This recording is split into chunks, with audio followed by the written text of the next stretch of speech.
안녕하세요. 신바람 톡톡 길라잡이입니다. 둔촌 재건축 조합이 공사가 중단된 지 10일이 지나면서 시공단과 공사 계약을 해지할지 관심이 쏠리고 있는데요. 그럴 것이 조합이 공사 중단이 10일 이상 지나면 별도로 총회를 열어 계약 해지를 하겠다고 선언했기 때문입니다. 그러면서도 조합은 이번 주 중 서울시가 마련한 공식 협상 자리에 참석한다고 하는데 글쎄요, 조합 측도 나름 법무 범위를 통해 알아봤다고 하면서 공사 계약이 무효라는 법률 자문까지 받아서 이미 서울시에 제출한 것을 보면 이번 사태를 협의나 양보를 통해 해결할 여지는 없을 것으로 보입니다. 또한 그동안 협상하려 노력했던 서울시 그 전문 코디네이터가 오죽하면 조합장에게 사퇴하더라도 향후 10여 년 동안은 이 건에 대해서 자유롭지 못할 것임을 경고했을 뿐 아니라 이번 사태 해결을 소송으로 해결하는 것이 사업 지연을 최소화하는 방안 아니겠냐고 서울시에 공식적으로 보고했다고 합니다. 뭐 그렇다고 조합이 무심하게 이 상황을 바라보고만 있지만은 않은 것 같습니다. 나름 자구책을 마련하기 위해서 동분서주하는 것 같은데요. 조합은 시공사의 공사 중단과 유치권 설정을 해결하기 위해서 1군인 GS건설과 2군인 중흥과 부영 등의 사업 참여를 알아보고 있다는 정보와 당장 해결해야 할 은행 대출 연장건에 대해서도 협의 중인 것으로 조사되었습니다. 하지만 그게 생각만큼 쉽지는 않습니다. 기존 시공사와 타절로 새로운 시공사로 바꾼다는 것은 일전에 말씀드린 것처럼 선투입된 1조 7천억 원의 공사비를 현물로 지급해야 한다는 것과 건설 사업의 특성상 기발주되는 원자재 보상비와 골조공사, 시공특허, 하도급 업체 등의 변경 등은 아주 골치 아픈 것들이 부수적으로 따라오기 때문에 관련 업체의 시공사들은 당연히 거절하지 않을까 생각합니다. 그리고 실제 이보다 더 큰 문제는 바로 이겁니다. 돌아오는 7월과 8월에 2조 1천억 원 규모의 대출 만기가 있어서 지금 시점에 대출 연장이 반드시 필요한데요. 문제는 이 대출금이 시공사의 연대보증에 의해서 이루어지기 때문입니다. 따라서 어느 시공사가 공사 계약 해지한다고 말하는 이 시점에서 연대보증을 계속 해주겠다고 말할 수 있냐 이 말입니다. 말도 안 되죠. 또 1군 최고 회사들로 구성된 둔촌 재건축 시공사들이 이번에 모두 퇴출되고 난다면 현장에 유치권까지 설정된 사업장에 또 어느 은행이 연대보증도 없는 재건축 조합에 대출 연장을 제고해 주겠냐 이 말입니다. 지금 당장이야 은행 입장에서는 이주비는 사업 부지를 담보로 대출해 줬고 사업비 대출은 시공사 보증으로 대출해 줬으니 대출금 회수는 큰 문제 없기 때문에 소위 꽃놀이패를 들고 웃고 있겠지만 그것도 시공사가 연대 보증할 경우에만 해당되는 사항입니다. 만약 시공사가 대출 연장에 비협조할 경우에는 금융사는 이주비 대출을 회수하기 위해서 사업 부지를 경매할 것이고 사업비는 조합과 시공사에게 청구할 것이니 어느 시점부터는 공사 중단보다 더 큰 금융 리스크로 돌아올 거라 길라잡이는 생각합니다.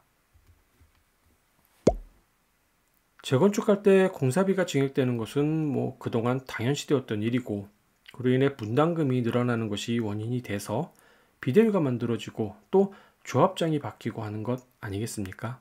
사실 이 정도 되면 시공사 임원이 총회에 나와서 이런 말 한마디 해주면 분위기가 급반전되면서 시끌거리던 총회가 다시 축제장으로 변하게 되는데요. 임원 뭐라고 말했을까요? 여러분, 추가 분담금은 이 지역 최고로 비싼 분양가격으로 책정해서 2배로 돌려드릴 테니까 저를 믿고 응원해 주십시오. 뭐 예전 같으면 이 한마디로 추가 분담금을 한 방에 정리하고 만세 부르며 총회가 해산되었는데 뭐 지금은 이런 상황 상상도 할 수 없죠. 바로 정부가 분양가 상한제를 만드는 바람에 시공사 주수입원이었던 분양대금이 줄어들게 되면서 그 차액을 조합원에게 분담하라고 하니 지금의 둔촌 재건축 사태가 발생하게 된 것 아니겠습니까? 그래서 그럴까요? 예전부터 입에 오르내리던 후분양제가 다시 말이 나오기 시작합니다. 지금까지 일반 분양을 미루었던 조합이 이번 정권 교체를 빌미삼아 조금은 상황이 나아지지 않을까 하는 기대감에 혹시 후분양제를 기대하고 있지는 않을까 생각 드는데요. 조합 입장에서 만약 후분양제를 하게 되면 어떨까요? 분양가를 주변에 맞춰 책정할 수 있으니까 지금 허구에서 정한 2,978만 원과는 비교도 할 수 없는 고분양가가 될 것이고, 또 한편으로는 분양가 상한제 덕분에 오히려 로또 총약이라고 해서 일부만을 위한 정책 아니냐는 사회 이슈와 개발 이익 환수제라는 재건축 복병을 한 방에 잠재울 수도 있겠구나 싶은데요. 과연 그럴까요?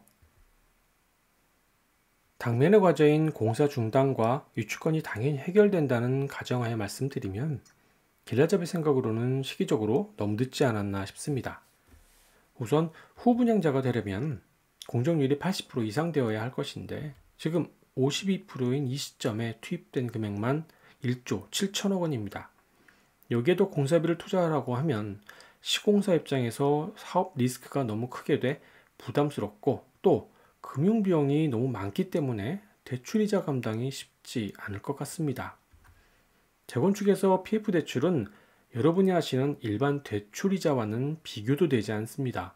오죽하면 재건축 사업에서 돈 버는 사람들은 PF 대출 은행과 대출 브로커라고 하지 않습니까? 때문에 시공사는 당연히 거절할 것으로 판단됩니다.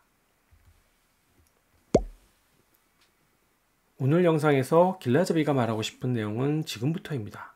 사실 둔촌 재건축이 이렇게까지 된 이유는 눈치 없는 조합 집행부가 건드리지 말았어야 하는 시공사의 근간을 흔들며 장난질을 쳤기 때문이라 생각이 들고, 그 바람에 시공사도 적잖이 당황하지 않았을까 생각이 듭니다. 내용을 자세히 들여다보면 조합이 주장했던 것과는 달리 아차 싶은 게 있었습니다. 바로 이 문서 때문에 그런데요. 조합이 시공사에게 특정 업체를 선정해서 시공하라는 공문이었습니다.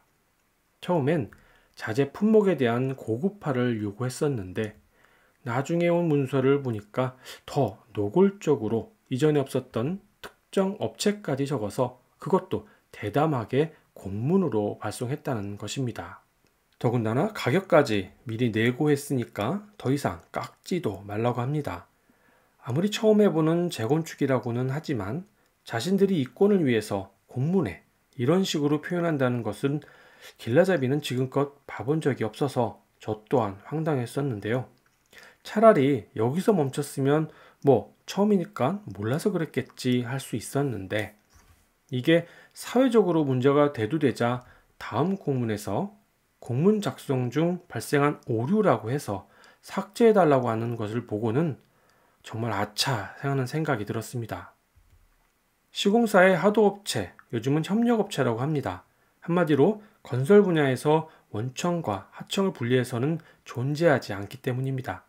설령 시공 단가가 좀 차이 난다고 해서 수년을 같이 동고동락했던 업체들을 싼 업체로 바꾸지는 않는다는 말입니다. 차라리 공사비를 깎아달라고 하면 업체와의 협의해서 손해를 분담할 수는 있지만 내 팔다리와 같은 분신을 다른 업체로 교체해달라고 하는 것은 검토할 일면의 가치도 없기 때문이죠. 즉, 할 수 있는 것과 할 수 없는 것을 조합은 분별하지 못했다는 이야기입니다. 정말 조합이 마감재의 고급화를 원한 것이었다면 특정 업체를 지정할 것이 아니고 재료의 고급화만을 지정해서 시공사에게 요청했어야 하는 겁니다.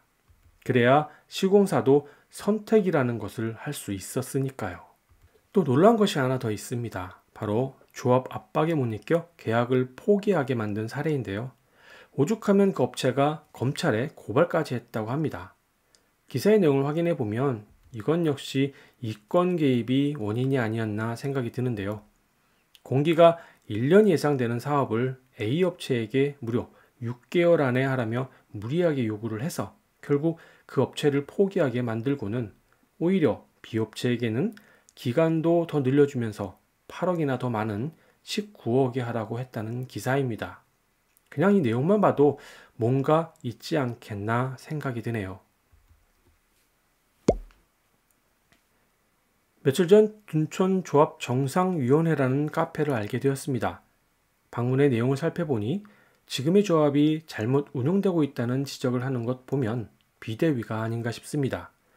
현재까지 신문방송에서 나온 내용만으로도 현 조합이 얼마나 방만하게 사업을 추진했는지 알 수 있을 것 같은데, 이 내용을 소송까지 가게 되면 현 집행부가 지금만큼의 조합원 지지라도 계속 유지할 수 있을지가 의문입니다.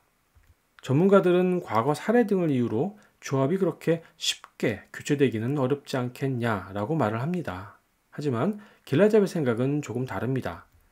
조합을 교체하기 위해서는 조합원의 10분의 1 이상의 해임 요청과 총회 과반수 참석 후 과반석의 찬성이 있어야만 교체가 이루어질 수 있어서 절차와 과정이 결코 쉽지는 않습니다. 하지만 이전 조합이 만들어질 때를 생각해 보면 그 또한 불가능하지도 않습니다. 당시 기억을 떠올려 보면 총회의 조합원 모두가 참석하지도 않았고 인감증명 첨부된 서류가 대신 참석하지 않았습니까? 예전에 시공사 선정할 때처럼 말 많았던 OS 의원들이 조합원 집집마다 방문해서 인감증명 첨부된 동의서를 받았던 것 기억나시죠? 그것 대신에 온라인과 우편 서비스를 이용하면 얼마든지 비대면으로도 가능하지 않을까 생각합니다. 방법이 문제겠습니까? 바꾸려고 하는 의지가 있느냐가 문제겠죠. 이번 주에 서울시에서 마련한 공식 협상 자리에 조합이 참석한다고 합니다. 아마도 소송 전 마지막 회의가 아닌가 싶은데 아직도 협상 참가자도 결정을 못했다고 합니다. 상황이 이런데 서울시가 이전과 똑같은 협상 방식으로 진행한다면 아마도 아무 진전 없이 법원에서 확인해 보자고 할 것 같습니다. 따라서 길라잡이는 서울시에 이런 말을 건의해 보고 싶습니다. 공사 중단 후 10일 이상의 시간이 지나면서 그동안 감춰두고 싶었던 내부 문건들이 세상 밖으로 나오면서 서로의 주장에 조금씩 틈이 생기고 있다 생각합니다. 그래서 첫 번째로 서울시는 시공사의 인허가를 담당하는 기관이기 때문에 시공사가 가장 두려워하는 기관이 아닐까 싶습니다. 문제가 되고 있는 아파트 공급 확대라는 큰 목표만을 생각하고 국내의 어려운 상황을 고려해서 공사비 증액에 대한 당위성에 힘을 조금 실어줘야 할 때 아닌가 싶습니다. 그러면 이번 공사비 증액에 대한 철근 콘크리트 협회의 총 파업 문제도 해결이 되고 조합의 공사 중단 문제까지 동시에 해결할 수 있지 않을까 싶습니다. 두 번째로 조합에게는 개발 분담금 감면 등의 세금을 완화해줘서 이번 분담금 상승에 대한 조합원 부담을 조금이라도 덜 수 있는 환경 조성이 필요하지 않을까 싶습니다. 옛말에 중이 제 머리 못 깎는다는 말이 있지 않습니까? 설령 지금이라도 문제점을 인식하고 시공사와 적정한 합의를 하려 하더라도 그동안 해왔던 결과들이 발목을 잡아 앞으로도 뒤로도 나아가지 못하는 상황 아닐까 생각합니다. 따라서 길라잡이 생각은 이번 마지막 회의 시 서울시가 시공사를 좀 아우르고 조합이 사업을 정상화시킬 수 있는 명분을 주어서 다시 일할 수 있도록 적극적으로 나서야 할 때가 아닌가 싶습니다. 재테크 정보와 시기를 알려드리려고 항상 고민하고 있습니다. 구독 버튼으로 다음에도 좋은 영상 확인하시기 바랍니다. 감사합니다.